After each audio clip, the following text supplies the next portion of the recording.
Salut à toi, bienvenue dans ce nouvel épisode de mon calendrier de l'Avent. Comme d'habitude, si tu n'as pas vu les épisodes précédents, je te conseille d'aller les voir afin de mieux comprendre l'histoire. Prêt? Alors pose-toi tranquillement, et c'est parti.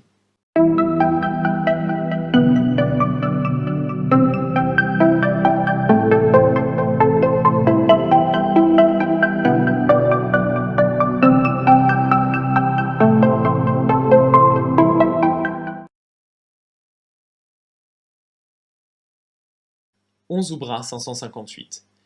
Tom s'activait les sirènes du vaisseau Bavol, tandis que son supérieur accélérait dans la voie qui s'était dégagée pour les laisser passer.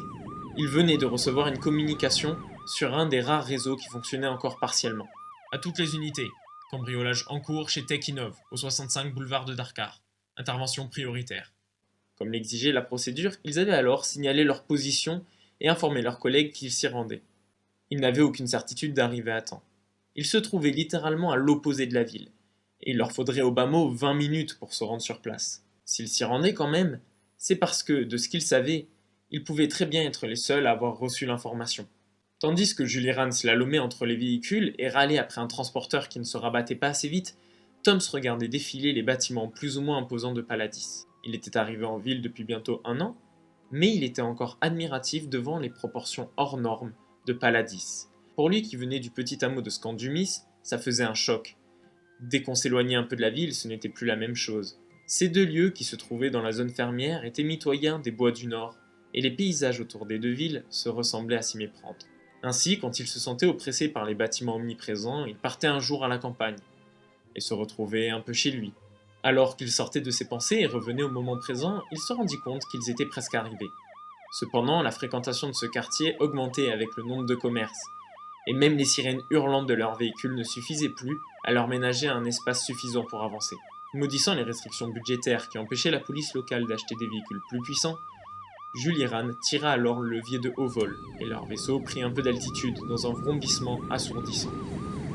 Ils foncèrent par-dessus les autres véhicules et arrivèrent en quelques minutes devant le bâtiment de Tekinov. Ils prirent leurs armes et sortirent du véhicule, scrutant les environs pour voir si des renforts arrivaient. Mais ils étaient décidément seuls sur la mission. Le duo avança alors vers la boutique depuis laquelle leur parvenait le bruit d'une alarme. Ils laissèrent derrière eux leur vaisseau qui aurait sûrement besoin de quelques heures pour se recharger, étant donné la quantité d'énergie colossale que demandait le haut vol aux appareils qui n'étaient pas conçus pour. Les deux hommes progressaient vers la porte ouverte de Tekinov, et virent clairement qu'elle avait été forcée. « Du travail d'amateur », dit Juliran. En effet, Tom savait qu'un vrai professionnel du cambriolage aurait piraté la serrure, ce qui aurait, entre autres, évité au système de sécurité du bâtiment de se déclencher. Tandis qu'il gardait l'entrée de la boutique, son chef faisait un tour rapide afin de vérifier que les cambrioleurs n'étaient plus là, ce qui apparemment était le cas. Une équipe de spécialistes les rejoint une vingtaine de minutes plus tard, en même temps qu'une autre équipe de police qui accompagnait le gérant du commerce. Tandis que les spécialistes relevaient les empreintes et les images enregistrées par les caméras thermiques et infrarouges de Tekinov, Toms et le propriétaire dressaient un bilan de ce qui avait disparu. Quand celui-ci l'interrogea sur la rapidité de leur intervention, il lui expliqua que les systèmes de sécurité des commerces étaient reliés au QG de la police par un réseau de fibres optiques. Les perturbations des systèmes de communication classiques n'avaient donc aucun impact sur lui. En 1 heure, toutes les informations furent compilées et, quand ils rentrèrent au commissariat avec la tablette qui portait le dossier Tekinov, l'enquête leur fut confiée. Au vu de ce qu'ils avaient déjà découvert, ils étaient confiants sur leurs chances de réussite. Cependant, étant donné l'heure tardive, ils rentrèrent chez eux et se retrouvèrent le lendemain. 12 Oubra 558. Toms arriva vers 12 heures, alors que l'éclipse quotidienne commençait. Il salua ses collègues et se rendit dans le bureau qu'il partageait avec Juliran. « Ah, te voilà. J'ai commencé à faire des recherches en t'attendant, et j'ai trouvé des trucs intéressants. Désolé que tu m'aies attendu, j'ai oublié de te prévenir que je commençais plus tard aujourd'hui. J'avais rendez-vous chez le médecin. Rien de grave. Non, non. Alors, t'as trouvé quoi?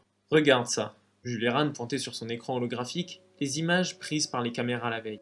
Tom étant de l'autre côté de l'écran, il voyait donc les images inversées. Sur celle-ci, un homme seul entrait dans la boutique, après avoir forcé la porte. Il se dirigeait alors directement vers le stand de réparation des appareils de communication. Comme le vendeur l'avait déclaré la veille, il remplit un sac de différents composants, entre autres des émetteurs, des projecteurs ou des systèmes d'alimentation. Il s'est rendu au comptoir de remise en état des appareils de transport, et comme précédemment, il a fourré dans son sac un tas de composants qu'il semblait prendre en vrac. Une fois un grand sac de sport et demi rempli, Il a alors complètement changé d'attitude et semblait observer la boutique pour la première fois. Il a alors volé différents objets de valeur, comme des ordinateurs ou des appareils de communication en vitrine, et finit par sortir, bien 5 minutes avant leur arrivée. Tout le long de la vidéo, Tom savait barrer un à un les éléments qui avaient été déclarés par le dirigeant de la boutique au fur et à mesure que le voleur les mettait dans ses sacs. Tout était juste et il notait sur un bloc-notes de transmettre le dossier validé à la compagnie d'assurance du commerçant. La vidéo finie, Julie Rand lui demanda « Alors, tes premières impressions ?» Tom se réfléchit et ne vit rien de particulier à noter. Ça me semble être un cas assez classique. Il a pris un maximum de matériel et va sûrement l'écouler sur le marché noir.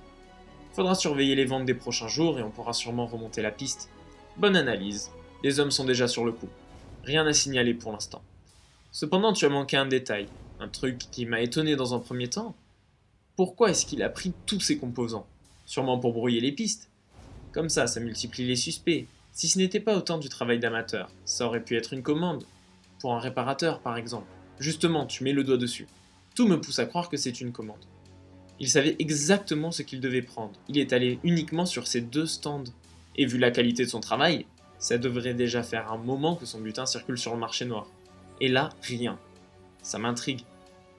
Tom se réfléchit, puis se dit que le moyen le plus facile pour trouver une réponse serait de demander au principal intéressé.